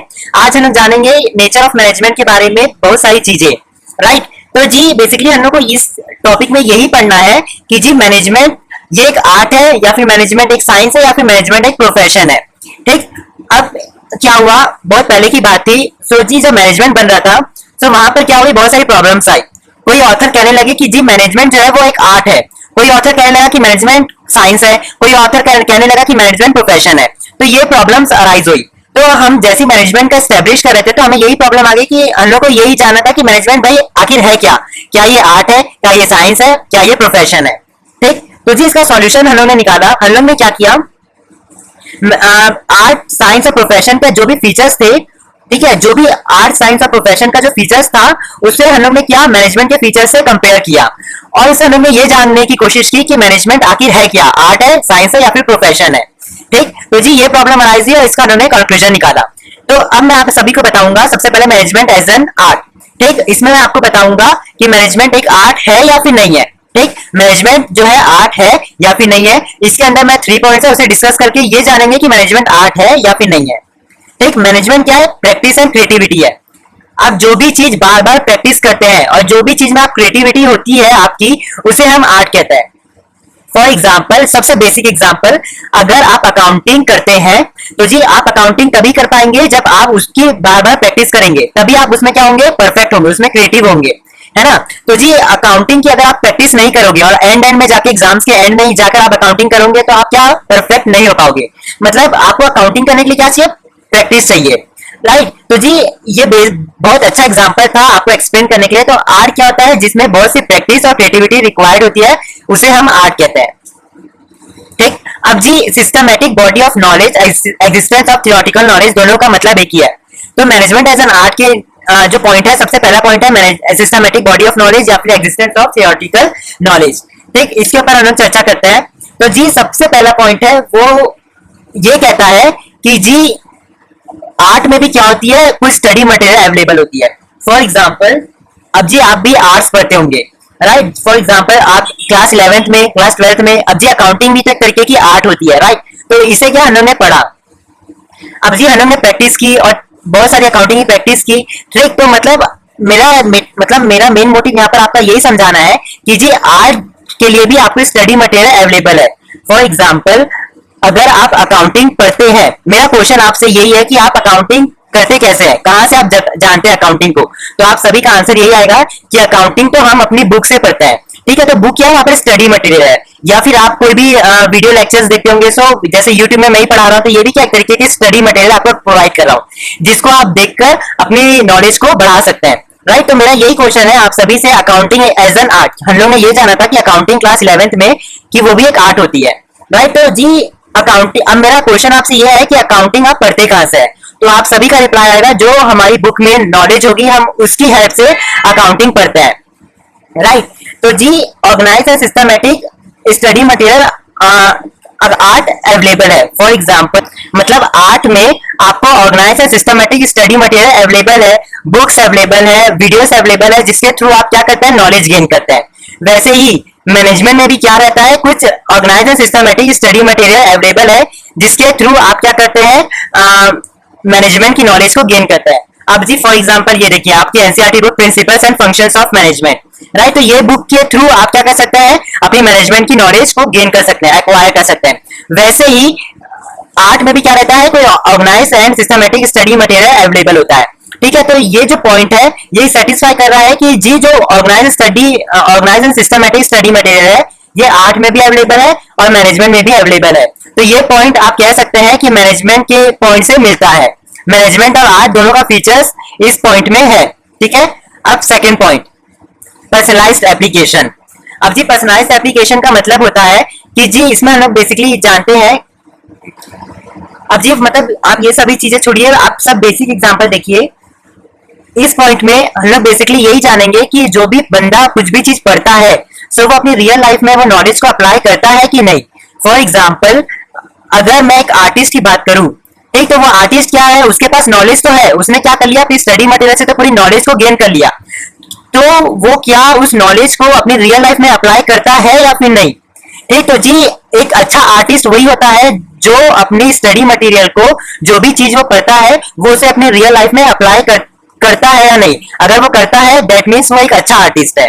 वैसे एक मैनेजर केस में भी वही चीज लागू होती है। अगर मैनेजर अपनी जो भी चीज को पढ़ा है, फॉर एग्जाम्पल जी मैं आप सभी को तो ये पूरी बुक में जितनी भी चीजें है वो सभी आपको पढ़ा दूंगा, लेकिन एक क्वेश्चन क्या बनता है, आपने जो भी नॉलेज को गेन किया है, तो आप इस नॉलेज को अपने रियल लाइफ में अप्लाई कर पाते हैं या फिर नहीं कर पाते हैं, ठीक। तो चीज मैनेजर को भी क्या करना चाहिए, अपने जो भी चीज उसने पढ़ी है उसे क्या करनी चाहिए, उसे रियल लाइफ में उसे अप्लाई करनी चाहिए, ठीक। तो ये जो फीचर्स हैं ये आर्ट में भी कॉमन है, मैनेजमेंट में भी कॉमन है। तो हम ये कह सकते हैं कि आर्ट और मैनेजमेंट का फीचर्स क्या है, इस पॉइंट में सिमिलर है, राइट।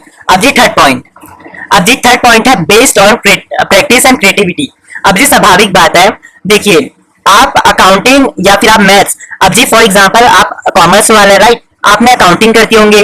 अब जी आप अकाउंट में तभी परफेक्ट बन पाएंगे जब आप बहुत प्रैक्टिस करेंगे और उसमें क्या करेंगे, क्रिएटिविटी हासिल करेंगे, तभी आप एक अच्छा अकाउंटेंट बन पाएंगे, राइट। तो वैसे ही क्या होता है, आर्ट में भी एक आर्टिस्ट क्या करता है, वो दिन भर प्रैक्टिस करता है, अपनी क्रिएटिविटी को बढ़ाता है, जिससे वो क्या कर पाता है, बहुत बड़ा आर्टिस्ट बन पाता है, राइट। तो जी मैनेजर भी क्या करता है, वो भी बहुत प्रैक्टिस करता है, अपनी क्रिएटिविटी को यूज करता है, जिससे वो क्या एक बहुत अच्छा मैनेजर बन पाता है, ठीक। तो यहाँ पर आर्ट और मैनेजर, आर्ट मतलब आर्टिस्ट से रिलेटेड हो गया और मैनेजर किससे रिलेटेड हो गया, मैनेजमेंट से रिलेटेड हो गया, ठीक। तो यहाँ पर दोनों केस में आर्ट और मैनेजमेंट के भी फीचर्स यहाँ पर क्या हो रहे हैं, मिल रहे हैं। तो जी हम ये जान सकते हैं कि जी जो मैनेजमेंट एज एन आर्ट है, वो मतलब आप जो भी आर्ट का फीचर है और जो भी मैनेजमेंट का फीचर है, वो दोनों सिमिलर है। तो हम ये जान सकते हैं कि मैनेजमेंट एक आर्ट है, ठीक। अब जी हम ये चीज जानते हैं कि मैनेजमेंट साइंस है या फिर प्रोफेशन है या फिर नहीं है, ठीक।